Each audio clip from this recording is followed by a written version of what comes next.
This is William Hwang. I live in San Diego, California, the United States, and I'm specifically addressing Ian, Shirley, and my friends and the International Travelers Club of Christian Pilgrims at the GameNot.com. This is a chess club, and we are the Christian club within the chess community. Greetings to you also who happen to watch this on YouTube, and I appreciate if you would even comment and we could establish some sort of dialogues. I want to thank Ian for assigning me to speak on spiritual warfare. As you know that our club probably takes its name from John Bunyan's work called The Pilgrim's Progress, but he also wrote a book called The Holy War, which talks about, in a novel, an allegory of the Christians battling the enemies. There are two ways to look at the world and the things and events that happens in the world. One is called naturalism, and the other one is supernaturalism. Naturalism will look things on the surface of things. That means that those things that could be so-called scientifically verifiable and could be quantifiable. Supernaturalism would take those into account but look into the possibility and the reality of a spiritual realm that's parallel to what is in the physical realm. Now, even among the supernaturalism, there could be some that says that let's just look at God in heaven and humanity on earth and nothing in between. But I believe the whole Bible counsel teaches on the whole reality of the spiritual realm of God, Satan, angels and demons, and in the physical realm, the humanity. As we know that this spiritual realm, the existence of Satan, angels and demons are within God's economy. In other words, it's not outside of God's plan in the eternity scheme of things, and God still has sovereignty over it. How do we discern the presence or activities of the demonic powers in the spiritual realm? My suggestion is to see whether there's death, desecration, dehumanization, destruction, destitution, depravity, and deception. When those things are present, beware. There might be some supernatural demonic activity. There is something called mystery of iniquity. That is that we cannot fully understand Satan, of his nature and of his works. And there's also a mystery of providence. We could not fully understand of what God did and how he did it. When we look at things historically, we could say what happened. But also another question is what did not happen and what could have happened. And if it is the bad things that are avoided and the good things that is promoted, and we would say that falls in the mystery of God's providence. Let's talk now about Satan and introduce him a little bit. First of all, he was a fallen angel. There was Archangel Lucifer of the morning star, and because of his pride, he fall from heaven. So pride was the beginning of the fall. In Ezekiel 28:17 says, "Thine heart was lifted up because of thy beauty. Thou hast corrupted thy wisdom by reason of thy brightness. I will cast thee to the ground. I will lay you before kings that they may behold you." So he was a fallen angel. And in John 10:10, we know that he was referred to as a thief. The thief comes not but to steal, to kill, and to destroy. And Jesus said, "I am come that they might have life." He is also a murderer. In John 8:44, "You are of your father the devil. The lusts of your father you will do." He was a murderer from the beginning, and abode not in truth, because there is no truth in him. When he speaks a lie, he speaks of his own, for he is a liar and the father of it. So he was a murderer, he was a liar, and he was rebellious. In Isaiah 14, he rebelled against God and led 1/3 of the angels to follow him. He was the evil one in 1 John 5:18. So when we talk about natural evil and moral evil, both could be influenced by the demonic forces. He was an accuser. That means that he would accuse us of the things that we have done. But that only makes us miserable and makes us even want to sin evermore.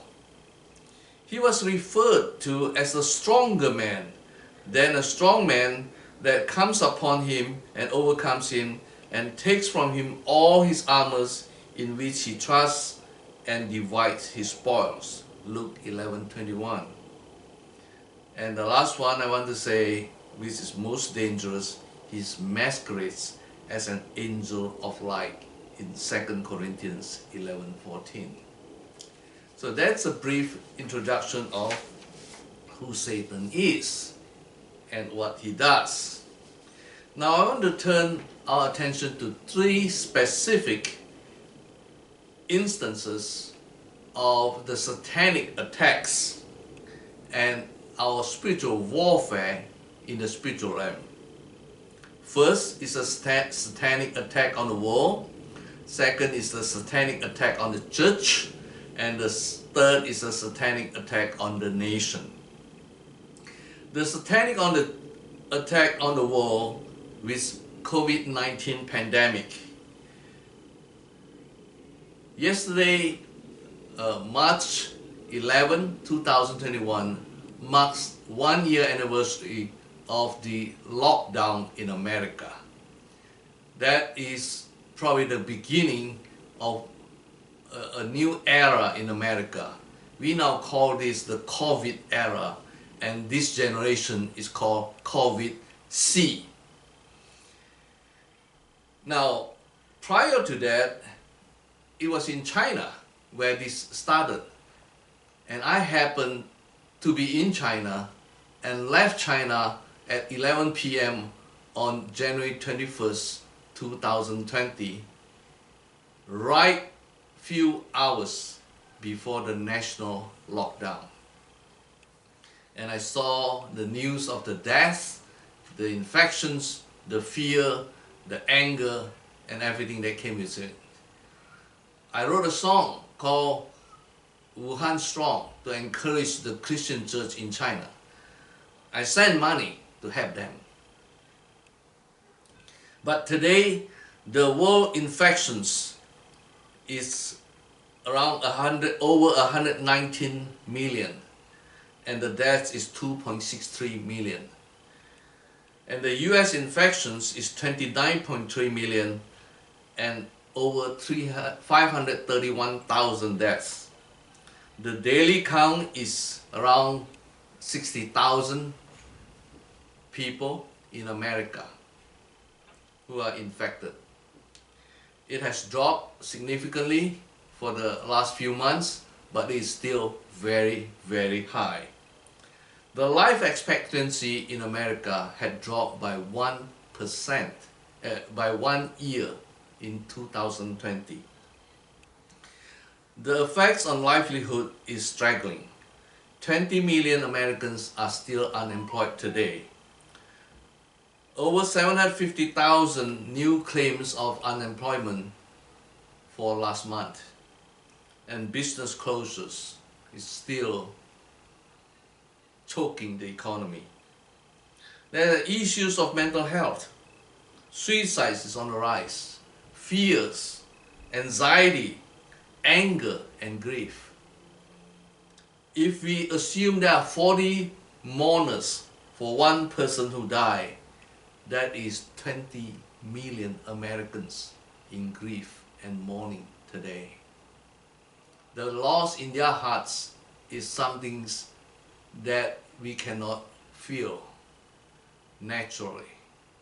Only the Spirit of God could come to comfort them and give them the purpose in their life. The grief and anger may also give rise to the hate crime, especially against Asian Americans. When the people lose their jobs, lose their livelihood, or lose their loved ones, and they seek a scapegoat. And all the political rhetorics of some politicians do not help. There are new strains of the virus that is mind-boggling. As soon as that we know well of one strain, another one pops up. There's a UK strain, Brazil strain, and the South African strain, and probably many more that we do not know.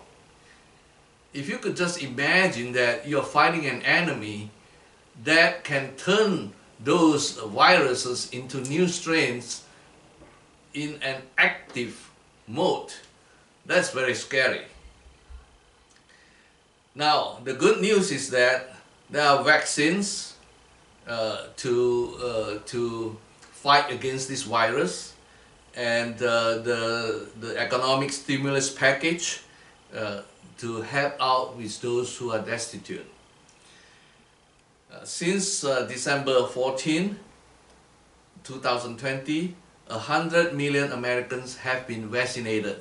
Now they are called VIP, vaccines injected people, and my son is one of them. Today, over 2 million people are vaccinated. It is 0.67 per 100 people. That is good news. 335 million people worldwide have been vaccinated, and more are on the way. President Biden just made the announcement yesterday on the anniversary of the lockdown last year that by May 1st that the vaccines will be available to all adults in America, and hopefully by July 4th that we would be COVID-19 not free but safe, and we could have family gatherings to thank God for. He also passed a 1.9 trillion COVID-8 bill called the American Rescue Plan to help those who are in need.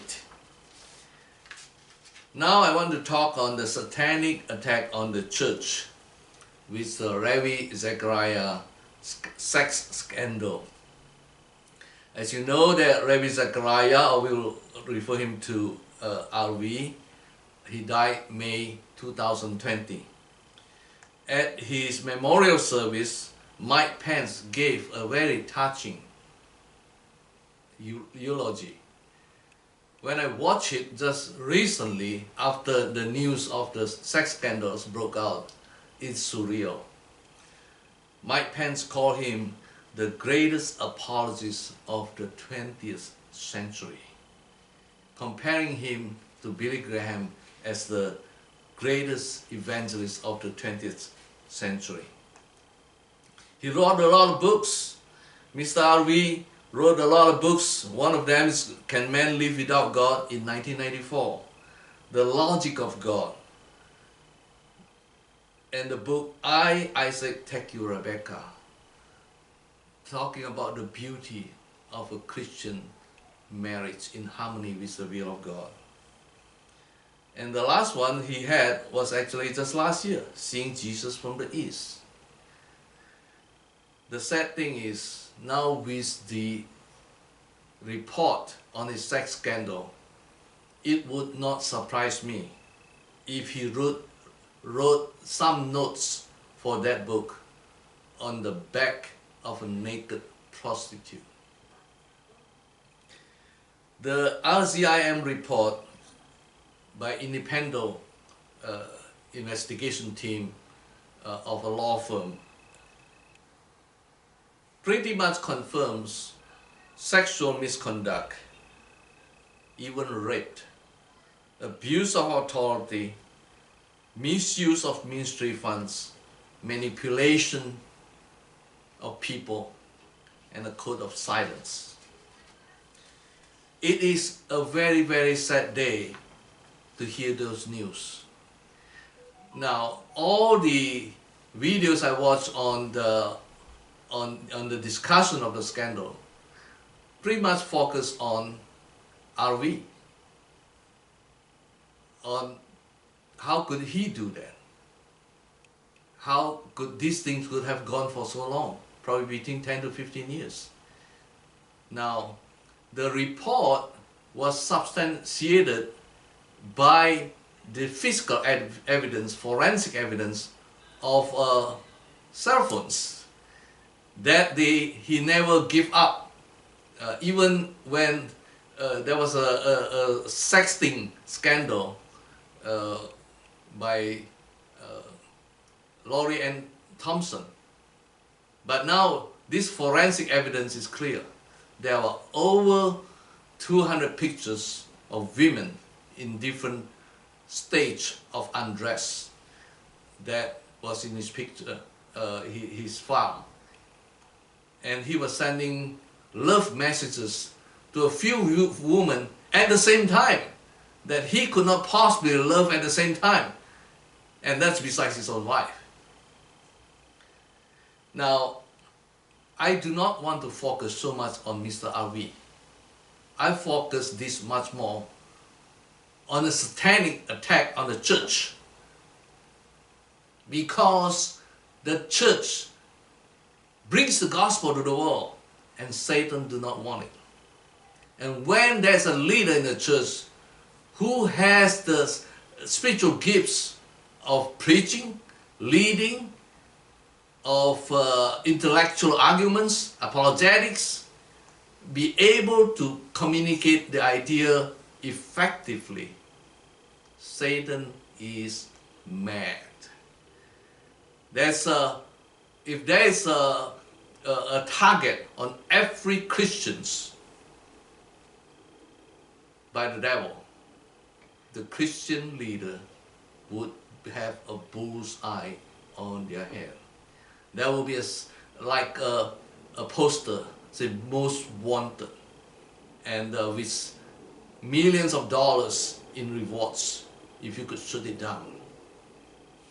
And the more famous you are, the more prominent you are, the more gifted you are, the more productive you are, you better bet Satan wants more of you, want to attack you, want to employ all the weapons he has. And sadly, Mr. RV was the victim of satanic attack. I believe there was an inner brokenness in him that was never healed and never dealt with. In his testimony, he talked about he was suicidal and was in a hospital bed before he heard about the gospel of Jesus Christ and found meaning in his life. Now we celebrate that he was saved that he accepted the gospel at that time. But what was the things that drove him to suicide? What was the brokenness? What traumatic experience did he go through? And when those traumas and vulnerabilities were so deep inside, people do not see it. But that would be the point of attack by Satan. Satan is an accuser and will accuse him of things that he might have done, that's guilt, or things that was done to him, that is shame. And this shame and guilt could drive people into despair, into self-doubts, in all kinds of spiritual, mental, and emotional darkness that makes them want to sin even more. Professionalism in study, research, and in presentations is not sanctification. Now the Bible, however, gives a higher level of qualification for Christian leaders, more than our secular counterparts, and we must adhere to it. Third, the satanic attack on the nation in the armed insurrection at the US Capitol, January 6, 2021. Satan is arrogant, Satan is a liar, Satan is a murderer, and Satan is a rebellious agent. For Satan to do that, he also needs willing partners. And he wants the people with the same characteristics as he does. And when he does, he channels out this kind of wicked behavior. In the election 2020, there were two candidates. One was the incumbent president, Donald Trump. I call him Mr. T. Before the election, he said, if I don't win, there must be a fraud. So it was almost a definition that there will be a fraud. This is a spirit of arrogance. And then after during the campaign, there were a bunch of false teachers and false prophets from the Christian nationalist community. They say, almost in one voice, Mr. T will win. God tells me so. With authority and with so confidence. So they cheer him on.